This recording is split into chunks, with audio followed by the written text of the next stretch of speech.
Welcome back. Last time we were talking about what the path of the righteous and the upright and the paths of integrity and justice were like. If you didn't watch that video, be sure to go back so that you'll have a proper comparison, because today we're going to focus in on verses 12 through 15 of Proverbs chapter 2 and try and understand what the difference is between the paths of the just and the paths of the evil one are like.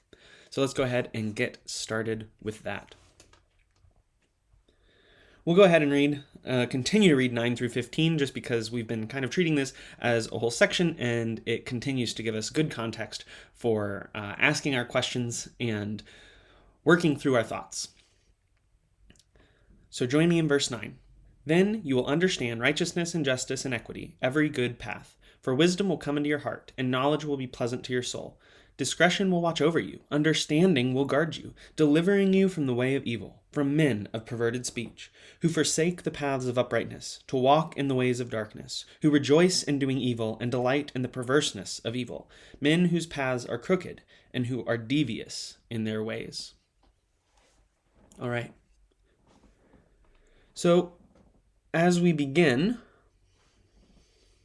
zooming in on verses 12 through 15, I want to just start with the words that are sticking out, right? And for me, that is often starting with subjects, so the nouns, and verbs, the actions. So in verse 12, we have delivering. Implicit question, delivering who? Okay, delivering you from the way of evil. Okay. That's interesting, right? Not necessarily, at least not yet, from evil people, but delivering you from the way of evil. And my question there would be, why from the way? Let's make sure we understand that.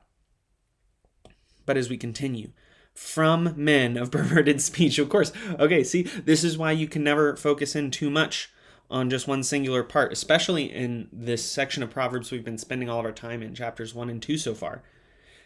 These couplets seem to always reflect unique aspects of one another. So we have here from the way of evil, from men of perverted speech, okay? So there is a deliverance from men as well, men of a particular kind. And we talked about this quite a bit in the last video, actually. So if you're interested in this men of perverted speech, be sure to go back and check out particularly the final 8 or 10 minutes of the last video, where we spent more time on men of perverted speech. It might actually be more like 5 minutes. I'm not sure. But right now, my consideration would be towards what's the relationship between the way of evil and the men of perverted speech. So why from the way of evil? But then also, what do the men of perverted speech have to do with the way of evil?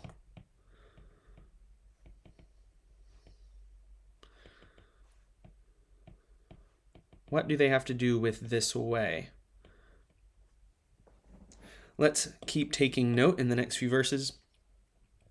Who forsake the paths of uprightness? Okay. So when we look at this who, this is a it's going to escape me, isn't it? Oh, how terribly embarrassing. The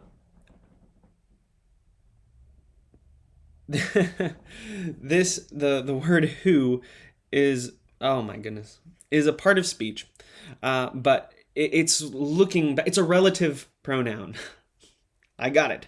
It's a relative pronoun. So the who, you have to make sure you're looking back towards the referent, because it's a pronoun, the antecedent, and then it's going to describe them in some way. But the who is not looking back to the you, it's looking back to the men, okay? So who forsake the paths of uprightness, to walk in the ways of darkness. So what do these men of perverted speech do? They forsake uprightness, the paths in particular of uprightness, right? So there's probably some connection between the way and the paths. To walk in the ways, we return to the ways, see that, of darkness.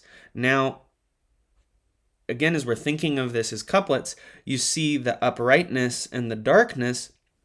That triggers in my mind the sense that, okay, these are contrasted. So what is the contrast here?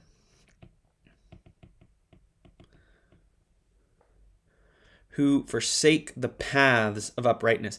And I would offer another particular question. Why are we speaking in terms of way? Of ways and paths?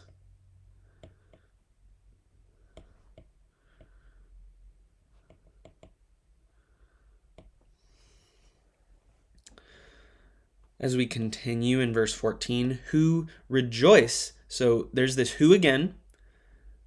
It's connected to the last two. It's still the men of perverted speech who are on the way of evil, who rejoice in doing evil. So that's very interesting. We started by calling them men of perverted speech. And these men of perverted speech forsake and then walk.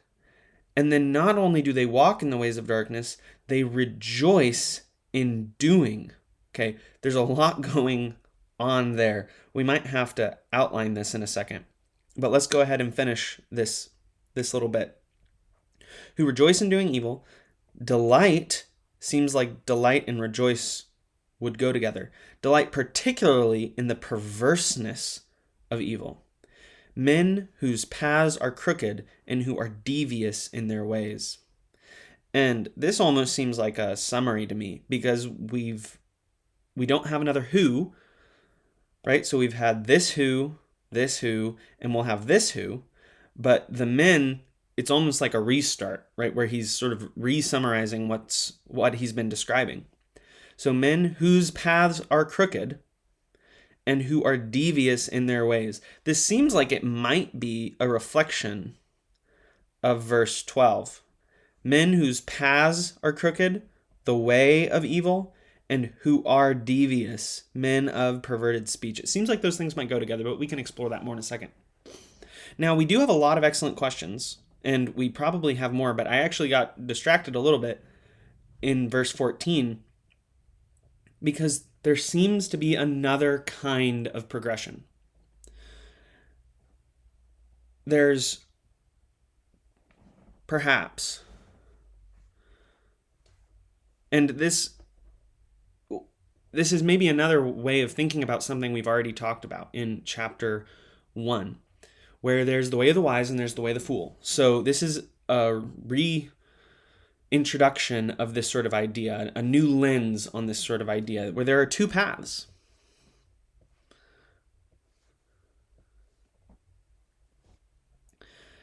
And there's the way of evil, and there's the way of uprightness. And I'm pulling the word uprightness right now from verse 13 and evil from verse 12. And so who walks on the way of uprightness? Well, it's the upright. Right? And we talked about that quite a bit in the last video. And who walks on the way of evil? It's men of perverted speech. And again, we talked about why that might be in the last video. So if you're wondering about that, be sure to go back and watch. It has something to do with speech being a mediation of what is intangible, telling us, getting us from what we don't know and making it something we can know.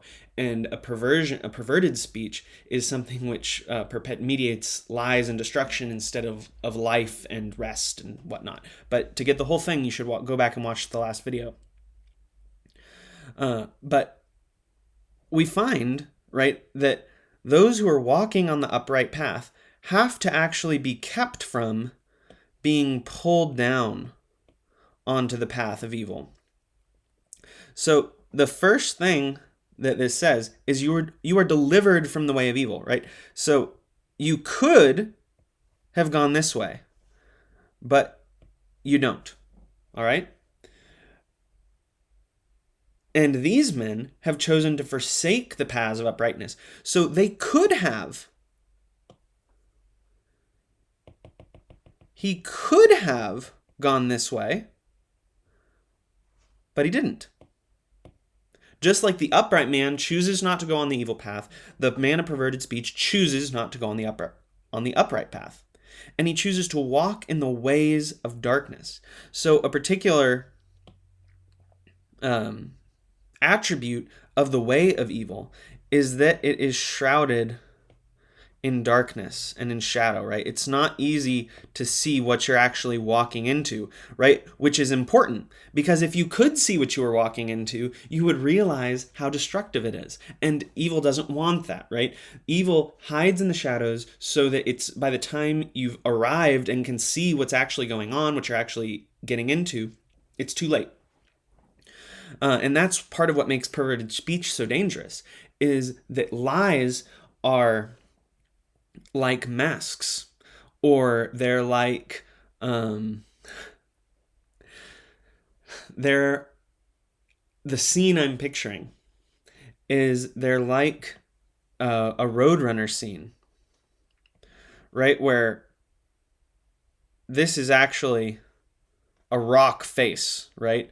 It's just a wall of rock, but on it you have this, you paint this beautiful sky, right? And you have your sunshine in the distance, and you have this potentially beautiful path, and you think you're just going to continue to run along the road. And yet when you reach that point, you realize that that was a deception.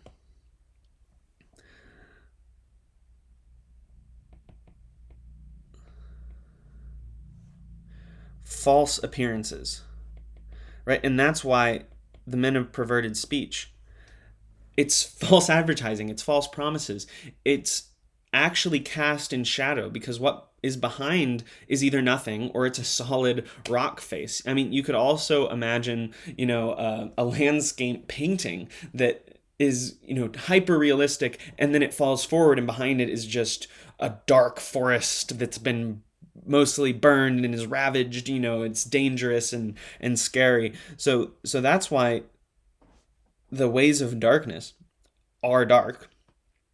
But what's interesting is that once you begin to walk in the ways of darkness, so we have this first step of choosing the way of evil,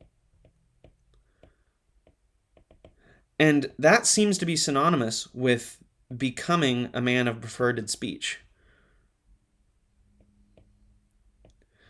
So if your speech is perverted, which we talked about, we have to consider what our speech reflects, because becoming a man of perverted speech is a sign that you have chosen the way of evil. But you go from choosing the way to walking in the way, right? And this is very reminiscent of Psalm 1, where there's walking, standing, and then sitting, right? You shouldn't walk in the paths, because then if you walk in the paths, you're going to stand, and then when you stand, you're going to sit, and by the time you've sat, right, you're not going anywhere, and it's all doom, it's all destruction. Be sure to go check out Psalm 1 if these images are interesting to you, because this is a very interesting reflection on that. But you make a choice. You begin to walk in those paths. You're walking into darkness, so you don't see what's on the other side, right? And then you begin to rejoice. And rejoice in what? Rejoice in doing. So we have, this is like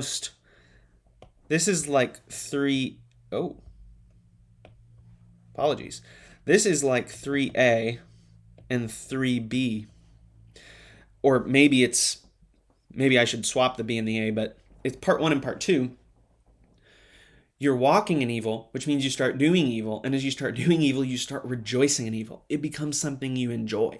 It becomes something you delight in, right? And that's maybe the next step, but it's also maybe just a reflection. It becomes something that delights you. But what do you delight in?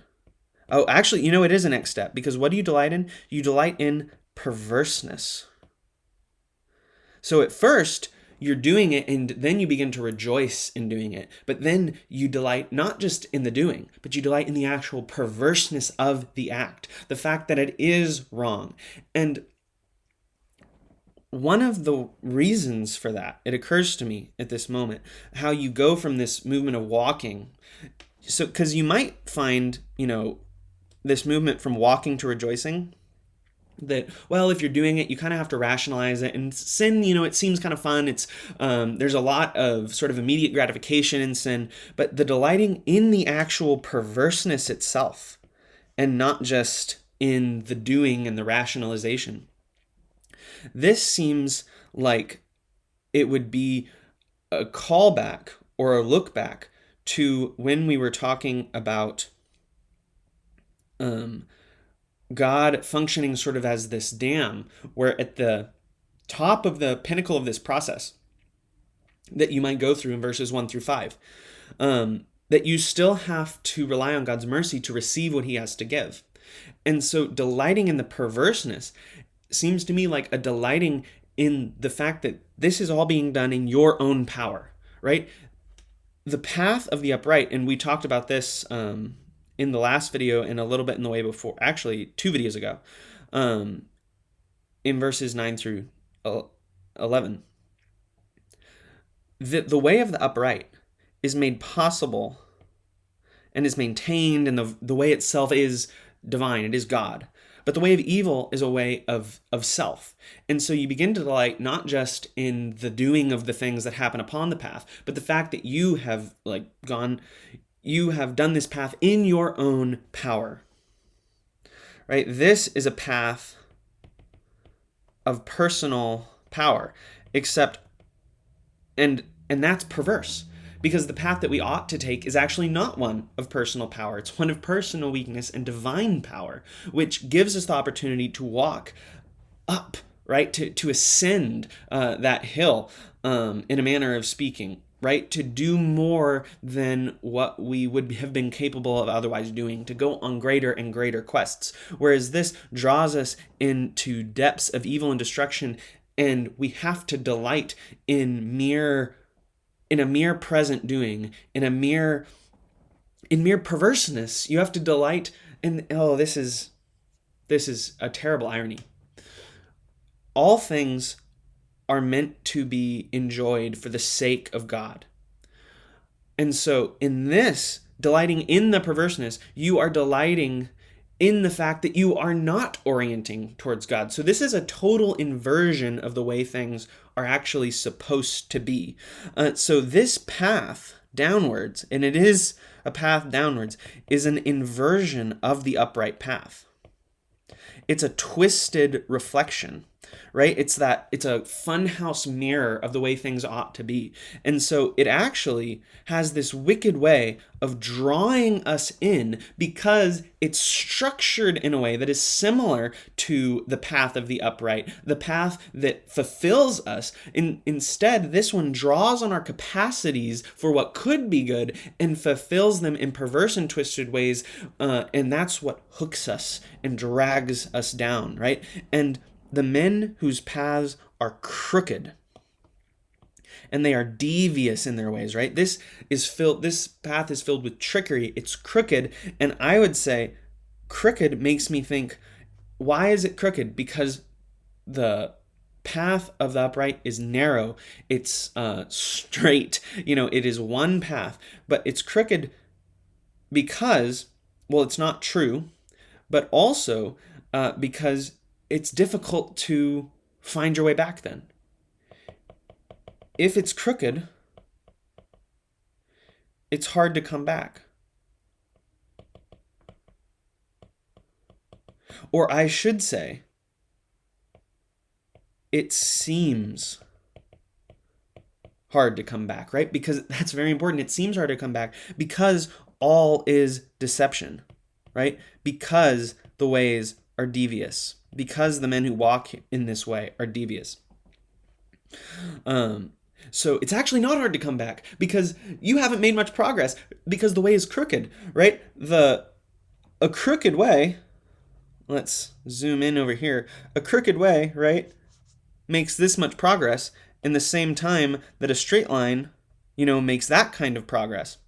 A straight line gives us more progress, more momentum. A crooked way gives us the appearance of momentum and progress without actually allowing us to accomplish it. But the exciting part is that in a crooked way, it seems like it would be very difficult to get back. But as the crow flies, it's not, right? Because God's hand can reach down past the crooks and draw you up from out of those crooked paths and set you back upon the path of the upright and guard you and give you that rest that we talked about in the last video to pull you out of the darkness. But make no mistake, the paths of the evil, the paths of those who forsake upright, are a dissension.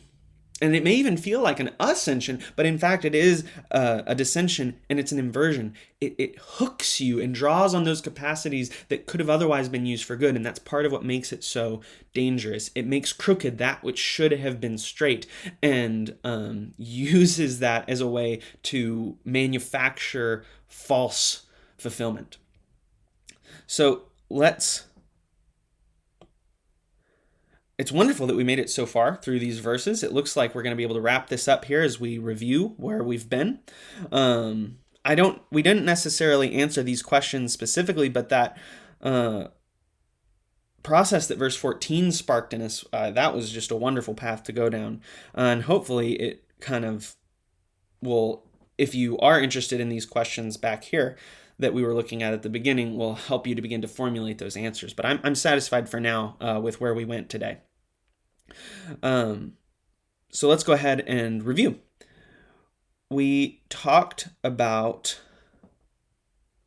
how there's a way of evil and there's a way of the upright. And the way of the upright and the way of evil are both chosen. And upright is the path of God, and the way of evil is a path of personal power, and it's marked by darkness and men of perverted speech. But it's not just darkness, it's false, right? It's lies, and you can't see what's on the other side of it because it's dark, because it's deceptive. But the other side, right, is this brick wall. You're running straight into destruction, and it is this process that's an inversion of what could be, and that's what makes it so gripping and so difficult to come out of, or at least it appears that it is difficult to come out of, right? Because you actually haven't made as much progress going in a crooked direction as you would have going straight. But the real danger is choosing in the first place, and as you walk, rejoicing and delighting, not just in the doing, but actually in the fact that you have turned the world on its head and you are doing in your own power what should be in God's power. And that's it's like a drug is actually maybe even a good image to talk about these paths. It grips you, and it's hard to take hold because it's preying on a capacity that you have that could be used for good. So hopefully we've seen today how dangerous this path can be, and some markers that you might be able to use to recognize whether or not you're on this path, whether or not people in your life are on this path. And so hopefully this will be a point of prayer for you, that God would continue to guard you and keep you from these paths, and that those in your life who may be on these crooked paths, that there is hope, because deceptions and darkness are broken by light, are broken by truth, are broken by wisdom. And the path of God is always fully maintained and always fully available to all of those who are on the path of the evil man, of the man of perverted speech. So keep those people in your prayers. If you are on the path of the evil one, hopefully this can enlighten you as to where that path leads. Thank you so much for going on this journey. I look forward to the next set of verses. See you in the next video.